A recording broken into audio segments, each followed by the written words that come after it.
Salut mon Lex, comment ça va? Ben écoute bien, On a bien. je me suis chopé samedi soir. Ouais, bon, écoutez, on s'est fait une petite fête en l'honneur de la défi. Allez, j'avoue, je suis parti avant de me coucher, ce jeu d'homme qui a représenté les tontons Ouais, crypto. exactement. Bah, en tout cas, ravi de vous retrouver, un peu fatigué, mais vous inquiétez pas, on est là. On est là, toujours on est bien en forme, bienvenue chez les tontons crypto. Ravi de vous retrouver. Toujours moi Julien pour les fondamentaux. Et Alex, côté technique, donc toujours un petit pouce bleu si vous pouvez nous suivre, nous remercier, un petit commentaire, ça fait toujours les plaisir. abonnements, soyez gentils avec nous. Nous, on est mieux référencés et vous, vous raterez rien. Tout Exactement. le monde est gagnant et ça nous aide fortement. Merci pour ça. Ça fait un peu mendiant, hein? Ouais, c'est bien, Ah, c'est écoute, bien, ça- soyons fous. Alors, qu'est-ce qu'on voit cette semaine? Bon, c'est en ce moment, la Altizone, pas encore. Ça sent les pépettes? Ça sent, hein? Ouais, ça sent un petit peu les peut-être. pépettes. On va voir. On va voir, on en parle. Le retour du DeFi?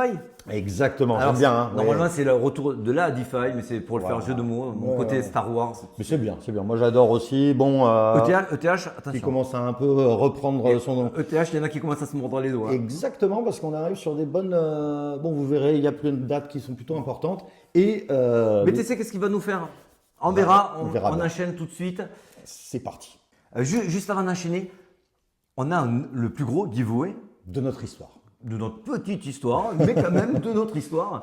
Donc on a un beau 1300 $ à redistribuer à 5 gagnants parmi les traders Bluffin. Traders, j'ai dit. Pour faire partie des tirés au sort, alors il y aura les deux premiers, c'est les deux plus gros traders et 3 autres tirés au sort. Je vous mettrai dans la semaine les montants qui seront alloués à chacun. Il faut retweeter ce message-là que je vais vous mettre un lien dans la description pour que vous n'ayez pas à le rechercher. Et puis je crois que j'ai tout dit. C'est le Ravi, Ouais, ravi de redonner tout à la communauté. tirage au sort comme d'hab. le 29 février. C'est pas une blague, hein, on est sur une année bissextile. Et on enchaîne aussi vite fait un remerciement à nos lieutenants qui nous ont préparé ce petit Linktree. Ah, ça c'est génial. Ah, merci à vous les gars, parce que c'est super, ça permet on va De dire, simplifier. résumer, simplifier les accès à nos Rendre différents. plus accessible. Donc, je vous mettrai le lien du Linktree. On a aussi un QR code que j'essayerai d'incrémenter, mais ça, je vous garantis pas que ça sera fait aujourd'hui. Allez, on attaque maintenant par la semaine. Eh ben c'est parti. Mais regarde-moi ça encore. Bon, ben voilà, hein. Alors on voit que c'est vraiment positif. Pour ceux qui, vous verrez pas mal des fois du rouge, c'est aussi certains jetons qui ont explosé. C'est que du retracement. Voilà, c'est que du retracement. Donc voilà, c'est une Effectivement, belle semaine. effectivement, ça fait mitigé, mais en fait, c'est mitigé sur du très haut. Voilà, exactement. Hein. Donc en tout cas, bravo. Et on en voit un que l'on va traiter Immédiatement. immédiat. Qui est uni. Et uni, pourquoi on en parle? Parce que c'est notre Jedi à nous. C'est notre Jedi, c'est celui qui, on va dire, lance un peu la défi. Hein. C'est le plus gros, on va dire, c'est les plus grosses TVL. Ouais, c'est le plus gros Dex. Hein. Voilà, c'est le plus gros. Donc forcément, là, ils veulent favoriser en fait les investisseurs et donc leur permettre de stacker et de leur permettre aussi d'avoir donc des récompenses. Donc ça crée un engouement autour du nid et forcément, ils tirent tout le monde avec.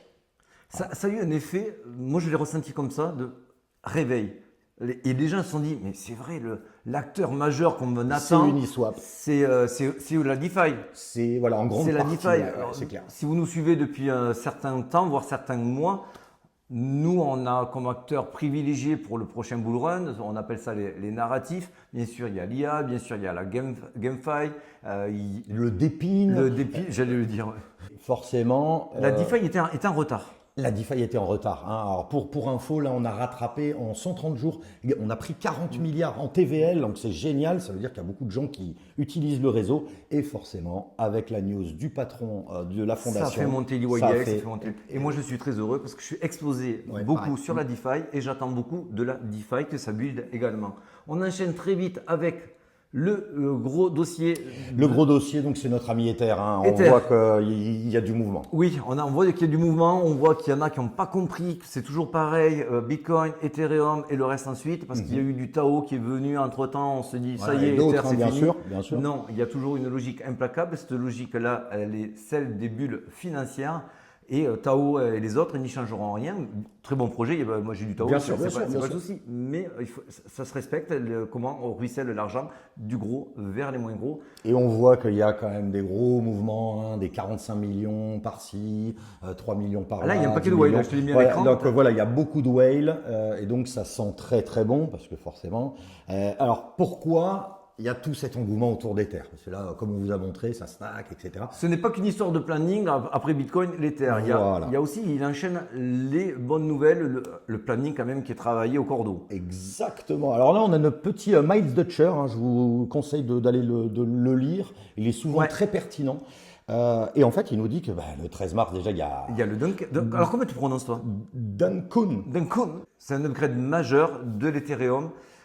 Il va enfin gommer à peu près ce qui lui fait un peu défaut aujourd'hui. Voilà, alors qu'est-ce que vous allez me dire? Qu'est-ce qui ferait vraiment défaut? C'est quand vous voulez faire un changement de chain ou autre, etc., que vous devez passer par Ether, ça coûte très cher. Ça coûte un mois. Alors là, on vous a montré normalement ce que devrait amener cette mise à jour. On passe sur Starknet, Optimism, Arbitrum et autres. On divise par combien? 10. Par 10 le coût des transactions. Donc ça veut dire que tous les projets qui étaient en concurrence frontale avec Ether en disant c'est bon, il coûte trop cher, etc. Attention, parce qu'on a ce nouveau pas narratif, mais quelque chose de concret, si c'est pas décalé, qui va amener à beaucoup d'intérêt sur Ether. Ça va rebasculer. Ouais. D'autant plus, qu'est-ce qu'on voit encore sur la supply? On voit qu'il n'y a rien en fait.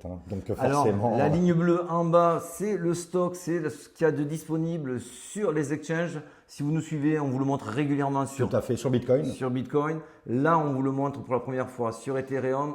Les courbes sont diamétralement opposées. Donc ça montre quelque chose, qu'il y a un intérêt, il y a de moins en moins de supply, et en plus, il y a des événements majeurs, on a oublié de mentionner, il y a aussi l'ETF qui arrive. L'ETF, bien sûr. Donc voilà, tout ça fait que la petite popote, ça fait une petite... Ça prend bien, et ça prend bien. Du coup, vous savez que pour qu'il y ait une alt season, il faut que bien sûr le patron des altcoins ouvre la voie. Tout à fait.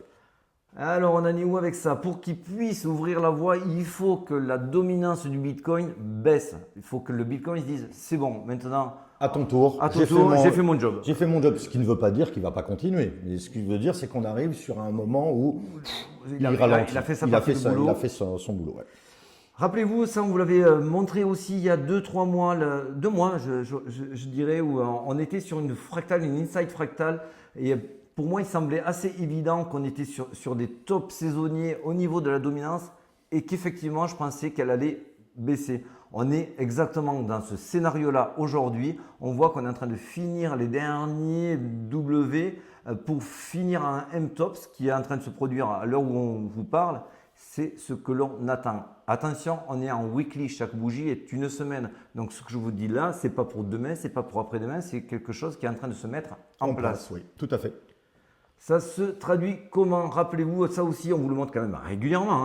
Régulièrement, donc c'est le fameux combat entre le premier et le deuxième. Qui va gagner? C'est exactement. La fameuse cotation Ether, Bitcoin. Référez-vous aux vidéos d'avant pour vous expliquer. Mais en fait, on veut voir que l'Ether surperforme le Bitcoin. Voilà, qu'il ait plus de force en fait, que le Bitcoin, et c'est ce que l'on veut voir, et on voit qu'il casse une ligne de tendance. C'est tout frais, il vient de casser ces derniers jours la ligne de la trendline baissière qu'on attendait d'être cassée. Reteste ou pas, ça on le verra dans un second temps. En tout cas, il ne faudra pas paniquer parce qu'on est en train d'aligner les perles les unes derrière les autres, et pour l'instant c'était ce qu'il fallait. Donc on attend, on n'est pas impatient. On voit également que ça se déroule aussi au cordeau au niveau de l'Icon Market Cap. Donc ça tu t'expliques le Oui, total? alors c'est simple. Là, ça comprend tout le monde, sauf le Bitcoin. Donc, grosso modo, on va dire Ether et tout le reste. Donc, tous les altcoins, sauf le Bitcoin. Voilà, là, ça représente l'argent quand il rentre, où il rentre et de quelle manière. Donc là, on voit que ça rentre massivement sur les altcoins. On a vu ce drapeau haussier qui est une pattern bullish, tout à fait, qui est en train d'être cassé, confirmé vers le haut. On a une résistance ici que je vous ai indiqué. On attend elle aussi qu'elle cède. Il peut y avoir plusieurs rejets, peu importe. On est quand même sur une très bonne lancée. Oui, et puis n'oubliez pas, pour ceux qui ont des altcoins et de l'Ether, on n'était pas revenu là depuis avril 2023, c'est ça, à peu près, dans ces eaux-là. Ouais. Donc ça veut dire que vous avez dû voir, pour ceux qui en ont un petit peu, que ça a dû monter un petit peu votre PNL. Voilà. On sort d'une saison, là, clairement. Tout à fait. Pour autant, faut-il s'emballer sur les altcoins? Bon. Alors, la messe c'est dit. La messe est dite. Pour l'instant, on n'a encore rien vu. Rien vu. Puisque on est toujours en, on va dire, Bitcoin season. C'est encore le Bitcoin qui attire quand même la plupart des capitaux. Alors, on ne peut pas parler encore d'altcoin 6 ans, mais on s'y rapproche quand même. Oui, et puis ça remet aussi en lumière la vidéo qu'on avait fait la semaine dernière sur le fait que ne soyez pas impatients, on attend le halving, la preuve, on le voit là, c'est pas encore le temps. Ce qui ne veut pas dire que les coins n'explosent pas, etc., mais ça veut dire que concrètement, on n'y est pas encore. Non, il y a encore, le chemin sera long. Allez, on continue avec le Bitcoin. C'est parti. C'est parti. Alors le grid, là, on s'y intéresse juste vite fait. On se rapproche de l'extrême grid. Pour l'instant, c'est pas la panique. Pour l'instant, il peut y avoir encore une marge de progression sur le sentiment. On sait très bien que quand on est dans l'extrême grid, que tout le monde est euphorique pendant plusieurs jours, voire plusieurs semaines, c'est là où on peut avoir des gros retournements de marché.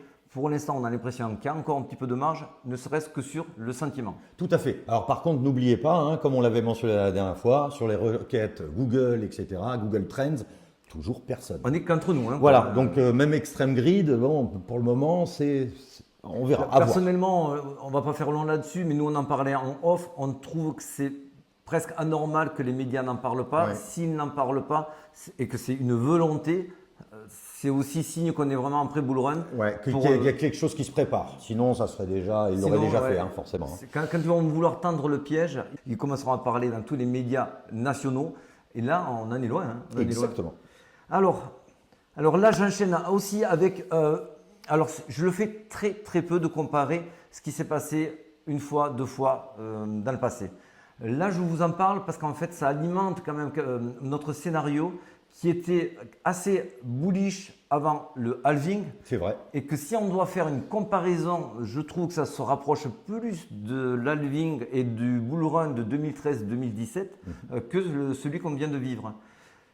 En quoi c'est important de s'arrêter là-dessus? C'est qu'on voit à peu près les mêmes supports et les mêmes résistances pré-halving et que c'est pas parce que c'est euphorique qu'il ne faut pas oublier, comme là vous le voyez, qu'il peut y avoir des retracements énormes. Exactement. Et pourtant, vous voyez la courbe en général, vous allez vous dire, oui, mais elle a fait x28.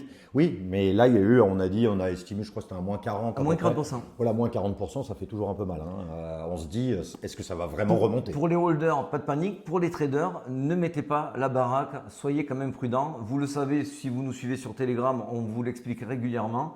Alors maintenant, on va rentrer un petit peu plus en zoom.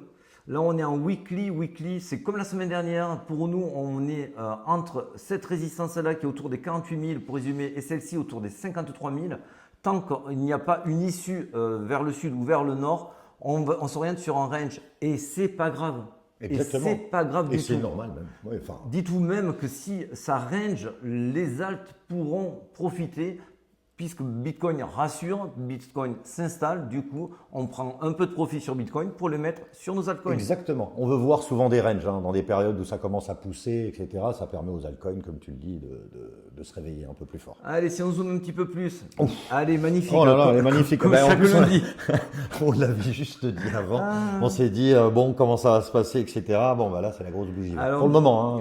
Hein. En off, on était en bas de la bougie quand on commençait à préparer la vidéo. Cette grosse bougie verte, on est en 4 heures. Et je t'avais dit, si on casse ce M vers le nord, ça va être un M pris dans un énorme W, ça peut être joli. Alors ne vous enflammez pas, vous savez que chez les tontons, on prône la prudence, mais on préfère voir ça que l'inverse. Exactement, hein, voilà. Donc le lundi est plutôt au soleil. Au soleil pour le moment, hein, voilà. Hein. Bon, alors, même discours que la semaine dernière. On est dans ce range ici, toujours pareil. Donc, je ne vais pas me répéter, 49 000, 53 000. Pour l'instant, on va aller d'une bande à une autre. On prend nos profits quand ils se présentent. On se repositionne plus bas. C'est très bien. Ça, c'était totalement prévisible. Mais je ne voulais pas spoiler la vidéo d'aujourd'hui. On le voyait venir cette nuit. Toutes ces positions. C'est les ouvertures de short. Et alors, pour ceux qui ne le savent pas, en gris, quand on enchaîne les bougies blanches ici, ça veut dire qu'il y a beaucoup de leviers, beaucoup de positions qui sont prises en levier. Alors, c'est du short, c'est du long. Si vous avez le vert qui est les funding, qui eux baissent, croyez-moi sur parole, ça veut dire qu'il y a beaucoup plus de short que de long. Donc, effectivement, quand on a eu cette baisse de 51 800 jusqu'à 50 900, tout le monde s'est dit, ça y est, c'est le M-top, c'est l'heure, vas-y. On y va. Eh ben, là, j'ai envie de te dire, ça commence à… Là, ça commence à serrer les fesses. Là. Donc oui, on est sur un mini short squeeze qui est en train de se dérouler sous nos yeux. Sous nos yeux, exactement. Ébahi, Hein, ouais. comme On est toujours. quasiment à 52 000. Alors on va faire très très vite. Ça aussi, c'est Ah quelque voilà, chose. ça c'est vrai qu'on en a parlé un petit peu en off. On aimerait bien aussi savoir ce que vous en pensez. Voilà ce qui se passe. Je vous explique, ça c'est mon petit côté contrarien et les cycles aussi que l'on peut très facilement voir si on a un œil un petit peu exercé sur iBlock Capital. Moi je m'applique à me concentrer que sur les Whales Plus et les Retail. Alors ne tenons toujours pas cas de la dernière bougie qui est toujours un problème de rafraîchissement d'iBlock. On met ça de côté. On voit en général, on vous l'a déjà montré sur les autres cycles, sur les mois précédents, quand les whales se sont mis massivement à acheter, c'était entre 43 000 et 50 000 et elles n'ont jamais dépassé ce niveau-là et elles ont commencé à vendre. Ça a laissé finir de pumper le cours qui lui est passé de 49 à 53 000. Donc, quand on arrive sur cette phase-là, les whales ont commencé à prendre leur profit pour En le se faire. disant, on va faire peur. On va faire peur. Les retail vont se dire c'est l'occasion pour nous de racheter puisqu'ils redescendent le prix enfin un petit peu. Et ce qu'on s'attendait à voir et qu'on ne voit pas, c'était ici sur cette phase où les whales se reprennent. Les retail n'ont pas acheté, ne sont ni tombés dans le panneau, ni eu envie d'acheter ou la Alors, possibilité d'acheter. Ouais, exactement. Moi, je pense que c'est aussi cette dernière solution que tu dis. Est-ce qu'on leur a donné l'option d'acheter? Parce que je ne sais pas si vous voyez, mais encore Vendex, c'est 4400 bitcoins d'un coup, en un jour. Forcément, ça nettoie vite ce qui peut rester. Alors, mon scénario qui n'est que le mien, et je ne vous invite pas à me suivre par rapport à cela, c'est qu'effectivement, les whales étaient repartis pour reprendre leurs bénéfices en faisant baisser le cours tout en prenant leur marge, puisque là, ici, c'était à 51 000 quand ils vendaient, donc entre 43 et 49, ils en ont largement assez pour vivre. Ce qu'il y a, c'est que très certainement, les ETF se sont immiscés entre les retails et les whales pour acheter pour leur stock leurs ETF. Ça, on l'a vu, on l'a prouvé semaine dernière à coût de 10 000 par jour. Ce qui, du coup, a un petit peu coupé les jambes aux whales non ETF qui, elles, voulaient rattaquer un cycle baissier, faire paniquer les retails, se racheter plus bas. Je pense qu'elles n'ont pas la possibilité. Exactement. Et ça, c'est vraiment très, très intéressant parce qu'on en parlait aussi en amont. Une whale, c'est une personne comme vous et moi. Forcément, ils ont beaucoup plus d'argent, etc. Mais ils peuvent faire des erreurs où ils s'attendent à ce qu'il se passe telle chose et ça se passe pas comme. Et toutes les whales ne font pas la même chose. Il y en a beaucoup qui se contrent. Et attention, il y a des whales qui sont adossés ETF, et donc qui travaillent pour stocker de l'ETF, et d'autres pas du tout. Donc là, aujourd'hui, c'est plutôt un bon signe, je dirais. Mais attention, ne nous emballons pas, toujours avec la prudence. On vous l'a dit auparavant. Ouais, on attend une confirmation de bien sur cette. Il y a du retracement qui est attendu. Paul, Crypto Formation, j'ai vu une de ces petites vidéos de temps en temps. Et là, je suis assez d'accord avec lui qu'il y a quand même beaucoup de projets qui ont fortement pumpé. C'est possible qu'ils essayent de mettre un petit low kick pour qu'ils puissent rentrer a posteriori sur ces projets qu'ils ont ratés. À voir. Pour l'instant, les datas sont bonnes, c'est positif, je ne vais pas vous dire l'inverse. L'Ether, lui aussi, on ne va pas se mentir, il est en train de nous confirmer le support cassé à 3000, de le prendre comme résistance. Et on attend le prochain support qui serait aux alentours des 3500. Entre-temps, est-ce que ça va ranger? Est-ce que ça va y aller Et il pourrait y avoir un gros short squeeze. Je crois que c'est au-dessus des 3003, 3004, etc. Donc ça pourrait faire forcément bondir un petit peu plus le prix. On va voir ça, on va suivre ça avec grand intérêt. Bon, juste un peu de volate. Un peu de volate en jeudi parce qu'on a le corps PCE, les indices des prix à la consommation, savoir où on en est au niveau de l'inflation et autres. Ça fait souvent bouger un peu les prix. Ça fait souvent un peu bouger. Le but n'est pas qu'on rentre vraiment dans l'économie pure, mais de dire attention, 14h30. Paniquez pas si vous voyez des mouvements. Il peut y avoir des mouvements. Mais du coup, moi je crois que j'ai tout dit. Écoutez, j'espère qu'on se retrouve bien la semaine prochaine. Ah ben on se retrouve. Avec grand plaisir. Bon, super. Et je vous rejoins sur Telegram très vite. Bon, allez, je vous fais un gros bisou. Bye. Ciao. Ciao les amis.